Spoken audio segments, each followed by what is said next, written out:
Hey everybody, this is Mr. Gus. I'm going to start reading our new read aloud book, Holes. And my name is Morgan, and I'm going to be doing the pictures for it. Part 1. You are entering Camp Green Lake. There is no lake at Camp Green Lake. There once was a very large lake here, the largest lake in Texas. That was over 100 years ago. Now it's just a dry, flat wasteland. There used to be a town at Green Lake as well. The town shriveled up and dried along with the lake and the people who lived there. During the summer, the daytime temperature hovers around 95 degrees in the shade, if you can find any shade. There's not much shade in a big dry lake. The only trees are 2 old oaks on the eastern edge of the lake. A hammock is stretched between the 2 trees, and a log cabin stands behind that.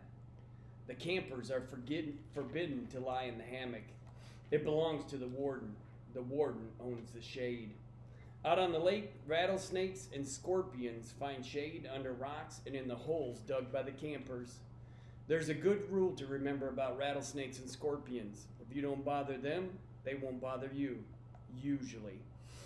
Being bitten by a scorpion or even a rattlesnake is not the worst thing that can happen to you. You won't die, usually.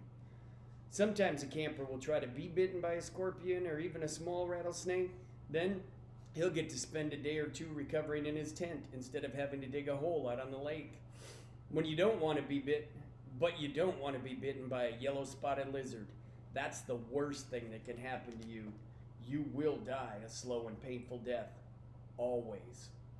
If you get bitten by a yellow spotted lizard, you might as well go into the shade of the oak trees and lie in the hammock. There's nothing anyone can do to you anymore.